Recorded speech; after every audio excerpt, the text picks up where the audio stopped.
नमस्कार, times of Swaraj में आप सबों का स्वागत है।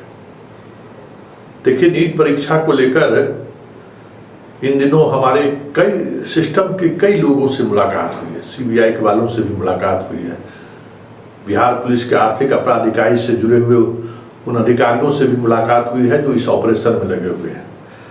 पटना पुलिस के उस अधिकारियों से भी मुलाकात हुई है जो शुरुआती दौर में इस मामले की जांच कर रहे थे। सभी लोग अपने अपने तरीके से चीजों को देख रहे हैं, सबों का नजरिया अलग अलग है, हर कोई अपने तरीके से चीजों को प्रभावित करने की कोशिश कर रहे हैं। और उस बीच आज हमारी एक मुलाकात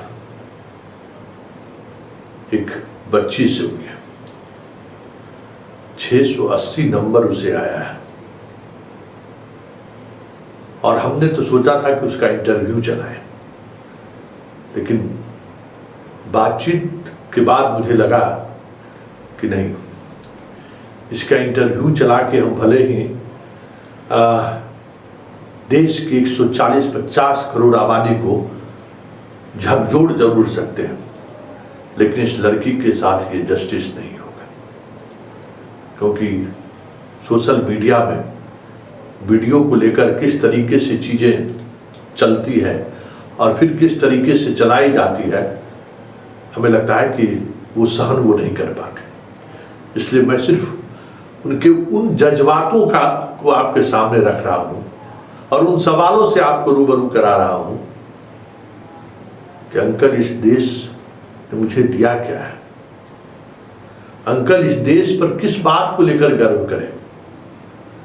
क्या मैंने बिगाड़ा है?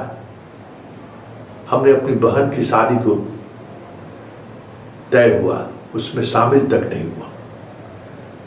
इस परीक्षा के दौरान मोबाइल, व्हाट्सएप, इंस्टाग्राम, परिवार सब कुछ छोड़ चुके थे। इस तैयारी के दौरान मेरी नानी माँ इस दुनिया से चली गई और ये खबर मुझे तब पता चला जब मैं नीट का परीक्षा देकर घर लौटा। उस नानी माँ के मौत की खबर हमें दी गई, जिस नानी माँ से मेरा इतना गहरा रिश्ता था कि जब मैं उस परीक्षा भवन से बाहर निकला तो मेरे दिमाग में यही चल रहा था कि परीक्षा के बाद जैसे ही घर लौटूंगा, सुबह सुबह मैं नानी माँ से मिलने जरूर जाऊंगा। क्योंकि सबसे ज़्यादा अगर खुश होगी मेरे डॉक्टर बनने से तो मेरी नानी माँ खुश होगी। उसके हर एक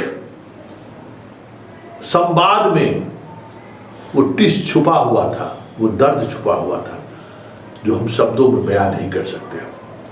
लेकिन इतना तो हम जरूर कह सकते हैं कि इस बच्ची ने जो सवाल किया है कि इस देश ने मुझे क्या दिया है, जब इस सवाल को मैंने उड़ेदा तो कहा, बताइए अंकल, जहां जिस देश में प्रतिभा को रोकने के लिए, जिस देश में टैलेंट को रोकने के लिए पूरी मशीनरी लगी हुई है, कोर्ट तक लगी हुई है, उस देश से हम क्या उम्मीद कर सकते हैं? अंकल, जब हम नर्सरी में पढ़ते थे ना, तो मम्मी मुझे डॉक्टर के यहाँ पोलियो का दवा और सुई लेने के लिए ले गई थी।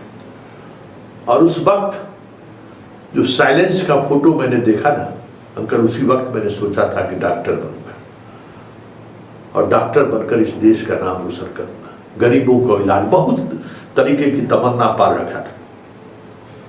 लेकिन मुझे अब एहसास हो रहा है कि मैं डॉक्टर नहीं बन पाऊंगा। बार बार वो निराश हो रही थी और बार बार मैं उसका हौसला अफजाई कर रहा था। लेकिन एक वक्त ऐसा आया कि मेरे पास भी कोई उसके सवालों का जवाब नहीं था और उसका सवाल यही था कि इस देश में, मेरी उम्र तो बहुत छोटी है, मैं अभी कुछ देखा नहीं हूँ, पता नहीं ये दुनिया कैसी है, लेकिन जितना ही देखा हो उसको देखकर हम इतना ही कह सकते हैं कि इस देश में प्रतिभा का सम्मान नहीं है, इस देश में टैलेंट को पूछ नहीं है, इस देश में पूरा सिस्टम टैलेंट को रोकने में लगा हुआ है। अब एक छोटी सी नन्ही सी बच्ची अगर ये बात कह रही है तो अब आप सोच सकते हैं हमारे आपके जेहन में वो चीजें खत्म हो चुकी है, हमारे आपकी संवेदनाएं मर चुकी है। उस छोटी सी बच्ची की कही गई बात पर जब हम अपने पूरे जीवन काल पर गौर करना शुरू किया तो सचमुच जो 17-18 साल की बच्ची ने जो अनुभव किया है, उस अनुभव के आसपास 50 वर्ष के बाद भी नहीं पहुंच पाया। क्या उसके जेहन में चल रहा है, जो चीजें अभी महसूस कर रहे हैं कि सच में इस देश में हर कोई, आप किसी दफ्तर में चले जाइए, आप किसी होटल में चले जाइए, जहां जाइए भारत के किसी भी हिस्से में जाइए, बस एक ही काम है कि प्रतिभाओं को रोकना, प्रतिभाओं को रोकना, टैलेंट को रोकना। यही क्या पॉलिटिक्स है? अपने यहां पॉलिटिक्स क्या है? राजनीति में अगर अच्छे लोग आ रहे हैं तो उनको रोकना है। अच्छे अधिकारी हो, अच्छे पदाधिकारी हो, अच्छे डॉक्टर हो, अच्छे इंजीनियर हो, हर कोई उसको रोकने पर लगा रहता है। ईमानदार अधिकारी है, हर कोई उसकी ईमानदारी का मजाक उड़ाता रहता है, उसकी ईमानदारी का सौदा करता रहता है। ऐसा भी कहीं हुआ क्या? हमें याद आ गया, एक गिरिडीह की लड़की हमको फोन की थी शिक्षक बहाली मामले में, 1 नंबर से उसका नहीं हुआ था। वो जीवन से इतना निराश थी, आप समझ सकते हैं कि लव मैरिज वो शादी की थी, शिक्षिका है वहां वो। और वो कहते कहते उन्होंने कह दिया कि सर मेरे हस्तरेखा में यही लिखा है, मैं निराश नहीं हूं।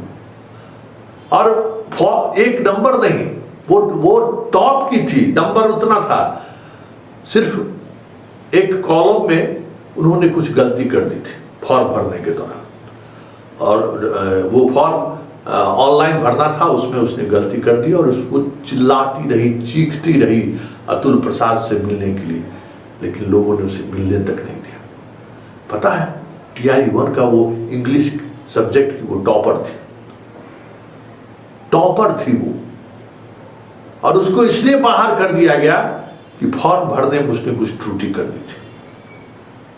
वजह वो नहीं था, वजह ये था कि टैलेंट अतुल प्रसाद के लिए जरूरी नहीं था, जरूरी था वो फॉर्म जिसमें 50 कॉलम में किसी एक कॉलम में उसने गलती से कुछ भर दिया या कुछ छूट गया, तो उस प्रतिभा को कैसे हम दरकिनार कर दें, ये महत्वपूर्ण था। इसलिए ये सवाल सिर्फ उस बच्ची का नहीं है, सवाल आपसे भी है, सवाल अपने आप से भी है कि उस देश का मतलब क्या है जिस देश में खेल का ग्राउंड हो, चाहे किसानी हो, चाहे स्कूल हो, जहां कहीं भी चले जाइए बस एक ही खेल चल रहा है। प्रतिभा को रोकिए, टैलेंट को रोकिए, स्किल को रोकिए। भला में ऐसे देश का भगवान ही भला कर सकता है।